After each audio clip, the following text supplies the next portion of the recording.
Hi, welcome to Viji's info.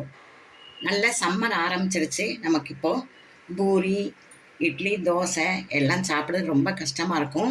நல்ல கஞ்சி மாதிரி நல்ல லிக்யூடாக குடித்தா தான் உடம்புக்கு ரொம்ப நல்லாவும் இருக்கும். நமக்கு சாப்பிட முடியாது தண்ணியாக குடித்து மற்றதெல்லாம். அதனால் ரொம்ப சிம்பிளான ஆனால் ஹெல்த்தியான ஒரு ரெசிபி நம்ம இப்போ பார்ப்போம். பால் கஞ்சி. பால் கஞ்சிங்கிறதுக்கு நமக்கு ரொம்ப சிம்பிளாக டைஜஸ்ட் ஆகிறதுக்கெல்லாம் ரொம்ப நல்லது. இந்த வெயில் காலத்துக்கு நான் 1 கப்பு அரிசியில் 1/2 கப்பு உளுந்து போட்டிருக்கேன். நல்லா முழு உளுந்து பாருங்கள், வெள்ளை உளுந்து 2யும் போட்டு ஒரு 1/2 மணி நேரம் நல்லா ஊற வச்சுருக்கேன். ரொம்ப சிம்பிளான ரெசிபி தான். பால் 1 கிளாஸ் எடுத்து வச்சுருக்கேன். கொஞ்சமாக உப்பு தேவைக்கு. உப்பு போட மாட்டாங்க சிலவங்க, நம்ம உப்பு போட்டால் தான் ருசி இருக்குன்ட்டு கொஞ்சம் உப்பு போட்டிருக்கேன். கொஞ்சமாக டேஸ்ட்டுக்கு கொஞ்சம் உப்பு எடுத்து வச்சுருக்கேன். அதுபோல் பூண்டு, மலை பூண்டாலும் சரி, நாட்டு பூண்டுனாலும் சரி, உங்களுக்கு சின்ன பூண்டாக இருந்தால் 20 பக்கத்தில் எடுத்து வச்சுக்கோங்க. வெந்தயம் 1 ஸ்பூன் எடுத்து வச்சுருக்கேன். வெந்தயம் கசக்கெல்லாம் செய்யாது, வேகிறப்ப ரொம்ப டேஸ்ட்டாக இருக்கும், உடம்புக்கு ரொம்ப நல்லது. இப்போ நம்ம இதை ஒரு 3 கிளாஸ் தண்ணி விடும். 1 கிளாஸுக்கு ஒரு 3 கிளாஸ் தண்ணி விடணும்.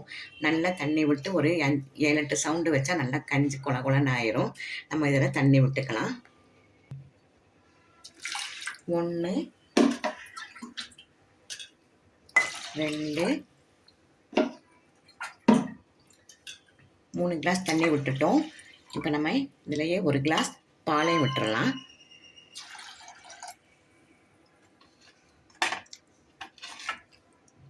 உப்பு போட்டுடலாம். கொஞ்சமாக டேஸ்ட்டுக்கு கொஞ்சம் தான் போடுறேன், ரொம்ப வேண்டாம். இதிலையே பூண்டும் வெந்தயம் எடுத்து வச்சுருக்கோம், அதையும் போட்டுடலாம். இவ்வளோதான். இது ஒரு 7-8 சவுண்டு கொடுத்து நம்ம வேக வச்சு எடுத்துக்குவோம். பேனில் நல்லா வெயிட் போட்டாச்சு. வெயிட் போட்டு ஒரு 7-8 சவுண்டு நல்லா வரட்டும். வந்த பிறகு நம்ம பார்க்கலாம் எப்படி இருக்குதுன்னு. சூப்பரான நல்ல சம்மருக்கு ஏற்ற ஒரு கஞ்சி ரெடி ஆயிடுச்சு பாருங்கள். நல்லா இது நல்லா கரைஞ்சி செம்ம டேஸ்ட்டாக இருக்கும், ரொம்ப நல்லது, குளிர்ச்சி கொடுக்குறது. இப்போ நம்ம ஒரு பவுலில் மாற்றி உங்களுக்கு காமிக்கிறேன். ரொம்ப உடம்புக்கு ஹெவியாக இல்லாமல் நல்ல குளிர்ச்சியான ஒரு கஞ்சி சம்மருக்கு நல்லா ரெடி ஆகிடுச்சு பாருங்கள். ரொம்ப சிம்பிள் தான், ஆனால் உடம்புக்கு ரொம்ப நல்லது. நல்லா குளிர்ச்சி கொடுக்கக்கூடாது. நல்லா வெந்தயம்லாம் போட்டிருக்கோம். வெந்தயம் கசக்கும் நினைக்காதீங்க, ஆனால் கசக்கெல்லாம் செய்யாது. அது மாதிரி பூண்டு உடம்புக்கு நல்லது. பால்லாம் விட்டு நல்ல டேஸ்ட்டான ஒரு கஞ்சி 10 நிமிஷத்தில் ரெடி ஆகிடுச்சு பாருங்கள். இதுக்கு சைட் டிஷ்ஷாக கொஞ்சம் ஊறுகாய் வச்சு லைட்டாக தான் தொட்டுக்கணும். தொட்டுக்க ஒன்றுமே செய்யாமையே சாப்பிடலாம்.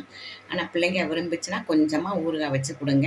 இந்த ரெசிபி உங்களுக்கு பிடிச்சிருந்தா லைக் பண்ணுங்கள், ஷேர் பண்ணுங்கள், சப்ஸ்கிரைப் பண்ணுங்கள், பெல் ஐக்கானை தட்டி விடுங்க. மற்றும் ஒரு நல்ல ரெசிபி உங்களை சந்திக்கிறேன். பாய்.